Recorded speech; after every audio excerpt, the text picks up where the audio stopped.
Hello කොහොමද ඉතින් ඔයාලට? අපි ඉතින් ගොඩ දවසකින් නේද හම්බ වෙන්නේ.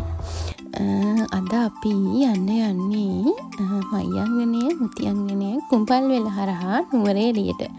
ඉතින් අපි හැමදාම යන්නේ තනියමනේ. අද අපි යනවා ගොඩක් කට්ටිය එක්ක. ඉතින් බස් එකක් තමයි අද අපේ ට්‍රිප් එකට යන්නේ. ඉතින් මේ අපි යන්නේ 18 වංගුවේ 18 වංගුව පහු කරගෙන මහියංගනය බලලා තමයි මේ අපි යන්නේ. ඉතින් මගේ channel එක subscribe කරලා මේ වීඩියෝ එකත් එක්ක එකතු වෙලා ඉන්න. ඔයාලට ගොඩක් දේවල් මේ වීඩියෝ එකෙන් දැනගන්න පුළුවන්. ඉතින් යමාත් එක්ක අද 18 වංගුවෙන් යද්දී මේ පේන වැවුණු ටික දකිද්දී හිතට මාර සතුටක් දැනෙනවා. මොකද මගේ ලංකාව මෙච්චර ලස්සනයිද කියලා. ඉතින් අපි මහියංගනයේ විහාර භූමියට දැන් ආවා.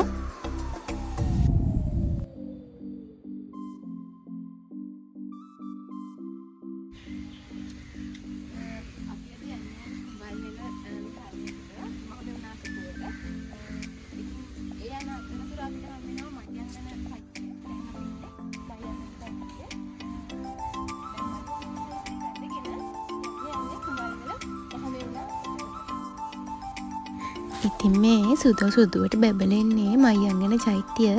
ඉතින් මෙහි තැන්පත් කරලා තියෙන්නේ අප බුදුරජාණන් වහන්සේගේ කේශ ධාතුන්.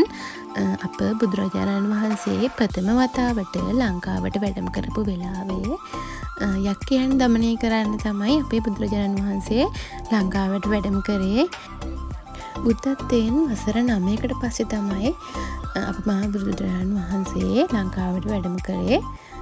ඉතින් අපි මහියංගන පුදබිම වැඳ පුදාගෙන නැවත ගමන් ආරම්භ කරා.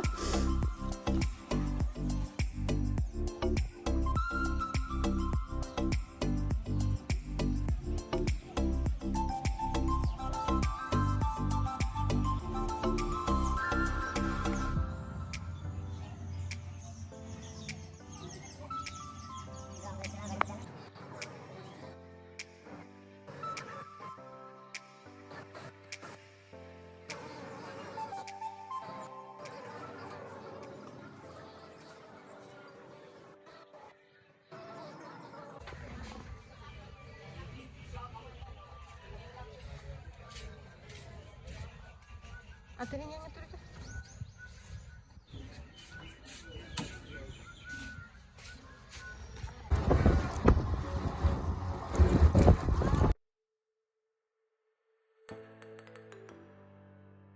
ඔන්න ඉතින් අපි වැව් අමුණු පහු කරගෙන ඌව පළාතට තමයි මේ ලං වෙන්නේ. අපි යන්නේ බදුල්ලට. මහියංගනේ පහු කරගෙන බදුල්ල බලා තමයි දැන් මේ අපි යන්නේ. ඉතින් ඇත්තටම මාරම ලස්සනයි මේ යන පාර. මම නම් හරි ආසයි මේ වගේ පාරවල් වල යන්න. හරිම නිස්කලංකයි. ඉතින් අපි මේ මුතියංගන විහාරයට තමයි යන්නේ.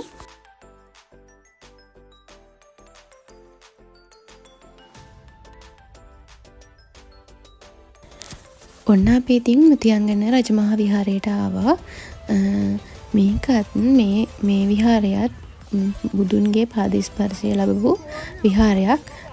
බුදුරජාණන් වහන්සේ තෙවනුවට කැලණියට වැඩම කරපු වෙලාවේ මේ මුතියංගනේ ප්‍රදේශයේ හිටපු ඉන්දින හෝ ඉන්දික කියන දේවගෝත්‍රිකයා විසින් තමයි බුදුරජාණන්ට ආරාධනා කරලා තියෙන්නේ මුතියංගන විහාරයට වැඩම කරන්න කියලා.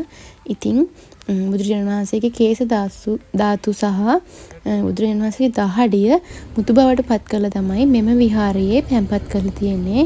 ඉතින් අපි ඔන්න නැවත ගමන ආරම්භ කරා.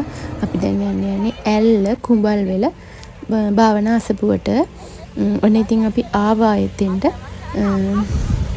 අපිට ආපු ගමන්ම දන්සලක් තිබ්බා. දන්සලේ තිබ්බේ කුරක්කන් කැඳ. ඉතින් ඇත්තටම මාරම පිරිසිදුවට පිළිවෙලට මේ වැඩපිළිවෙල මේ පන්සලේ හාමුදුරුවෝ කරගෙන යනවා. ඒ පන්සලේ හාමුදුරුවෝ කියපු විදිහට පන්සලේ දායකත්වයෙන් තමයි මේ සියලුම දන්සල් කටයුතු සිද්ධ වෙන්නේ. ඉතින් හැමදාම මේ දන්සල් පැවැත්වෙනවා කියලා තමයි අපිට ඒ හාමුදුරුවෝ කීවේ. ඉතින් අපි ඒ දන්සල වැඳලා කුඹල්වෙල භාවනා අසපුවේ උඩට නගින්න පටන් ගත්තා. ඉතින් මේ කුඹල්වෙල භාවනා අසපුව පිහිටලා තියෙන්නේ ලොකු කඳු මුදුනක. ඉතින් අපිට මෙතන පන්සලට ගියාම නමනුකුළු කන්ද, පුංචි සිරිපාදය, ඇල්ලරොක් මේ ටිකත් පේනවා. ඉතින් මේ කඳුවල කඳු පන්තිය මැද්දේ තියෙන සරුසාර පිම්බිමක තමයි මේ කුඹල්වෙල භාවනා අසපුව පිහිටලා තියෙන්නේ. ඉතින් මේ වගේ තැන් දකිද්දි මගේ රටට ගොඩක් ආදරේ හිතෙනවා. බලන්නකො මේ ලී කැටයම් ඒවා සියුම්ම කරලා තියෙන විදිය මාරම ලස්සනයි. අපිට මේක ඇතුලේ වීඩියෝ කරන්න එපා කියලා ගහලා තිබ්බා. ඒ බුදුම පිළිම වහන්සේ ඒ හැමදේම අපි අර එදිනදා වඳින බුදු පිළිම වහන්සේලාට වඩා ගොඩක් වෙනස්. ඉතින් ලස්සන view එකක් තමයි එතෙන්ට පේන්නේ. ඒ වගේම මේ පන්සලේ මේ ස්ථානයේ හැර තව කුටීර ගොඩාක් තියෙනවා. මේ එක මේ රටවල් වලින් එන විදේශිකයන්ට ඒ වගේම අර එක පන්සල් වලින් එන හාමුදුරුවරුන්ට භාවනා කරන්න ගොඩාක් කුටීර හදලා තියෙනවා. ඉතින් මේ පන්සල හදන්න පටන් අරන් තියෙන්නේ 2007 වර්ෂයේ.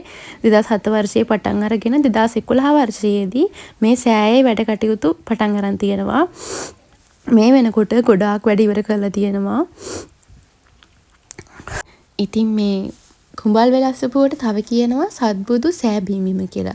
සත්බුදු සෑ පිම්බීම කියන්නේ එකේ තේරුම මම හිතන්නේ ඒ වෙහෙර වටේට සෑයන් 7ක් පිහිටලා තියෙනවා. ඒ වගේම මම YouTube එකේම දැකපු වීඩියෝ එකක කියලා තිබ්බා ඒ හැම සෑයකම ගර්භයේ චිත්‍ර ඇඳලා සිතුවම් කරලා ඒවත් ගොඩක් ලස්සනට හදලා තිනවා කියලා. ඒ වගේම මෙම හැම චෛත්‍යයකම ධාතු තැන්පත් කරලා තියෙනවා කියලා තමයි ඒ හාමුදුරුවෝ ඒ වීඩියෝ එකේ කිව්වේ. ඉතින් මෙතන චෛත්‍යයත් ලස්සනයි, පන්සලත් ලස්සනයි. ඒ වගේම මේ සෝබාදහම විදියටම හදලා තියෙන දියඇලි පොකුණු ඒවත් ගොඩාක් ලස්සනට නිර්මාණය කරලා තියෙනවා.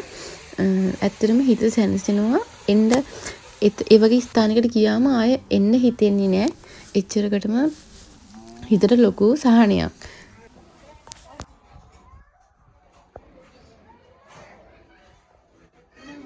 ඉතින් සමහර මිනිසුන් මම දැකලා තියෙනවා FB එකේ ඒ වගේ කමෙන්ට් කරලා තියෙනවා දැන් පන්සල් ගල් උඩ කඳු උඩ හදද්දී පරිසරය අපවිත්‍ර වෙනවා, පරිසරයට හානි වෙනවා. ඒ වුණාට මේ වගේ පන්සල් හදන එක මම නම් කියන්නේ මාරම හොඳයි. මොකද මිනිසුන්ගේ හිත සැනසෙන්න. ඒ වගේම මේ වගේ දේවල් හදලා තියෙන විදිය ගැන හිතද්දි අපේ තියෙන ප්‍රශ්නත් අමතක වෙලා යනවා. ඉතින් අපි කුඹල්වෙල විහාරයත් වැඳගෙන නැවත අපේ ගමන ආරම්භ කරන්න තමයි ලෑස්ති වෙන්නේ. අපි ඊළඟට යන්න හිතාගෙන ඉන්නේ නුවරඑළිය ගිගිඩි පාක් එකට. ඉතින් අපි යන් මාත් එක්ක එතෙන්ට.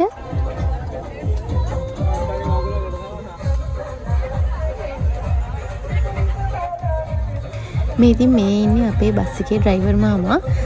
ඇත්තටම අපේත් එක්ක ගියා 50ක්. ඉතින් මේ 50ගෙම ජීවිතේ රැඳලා තියෙන්නේ මේ මාමාතේ තමයි. ඉතින් මේ මාමා ඇත්තටම හොඳ රියදුරෙක්. බස් එක හොඳට ඒ කියන්නේ අපිට කිසිම මේ බයක් හිතුන්නේ නැහැ මේ ඩ්‍රයිවර් එක්ක යද්දී. ඇත්තටම මාරම හොඳයි. ඔයාලටත් එයාව කන්ටැක්ට් කරගන්න ඕනේ නම් මම නම්බර් එක දාන්නම් ඩිස්ක්‍රිප්ෂන් එකේ. ඔන්න ඉතින් අපි නුවරඑළියට ආවා. අපි ආවේ වෙසක් මාසේ. ඉතින් මැයි 17 ගියේ අපි. එතකොට ඒ වෙනකොටත් තොරන් ඒව ගලවලා තිබ්බේ නෑ. අපි යනකොට බස් 10කට වඩා නවත්තලා තිබ්බා ගිගිරි පාක් එකේ. ඒ හැම බස් එකකම ලයිට් දාලා DJ දාලා හැමෝම නටනවා. අපිත් ඒ බලාපොරොත්තුෙන් තමයි එතන ගියේ. ඉතින් අපි සින්දාලා නටලා කෑම කාලා එතන තියාගෙන ඉයලා හැමදේම කරලා අපිත් අගෙදර ආවේ.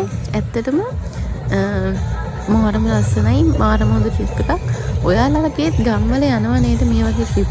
බස් කතා කරගෙන ගොඩාක් කට්ටිය එකතු වෙලා, ගමියන කට්ටිය එකතු වෙලා ඔය හැමෝම තනියම යන්නේ නැතුව මම නම් කියන්නේ මේ වගේ ට්‍රිප් එකකුත් ගිහින් බලන්න. ඉතින් මගේ channel එක subscribe කරලා තියාගන්න. මම නැවතත් වීඩියෝ එකක් අරන් එනකම් සතුටින්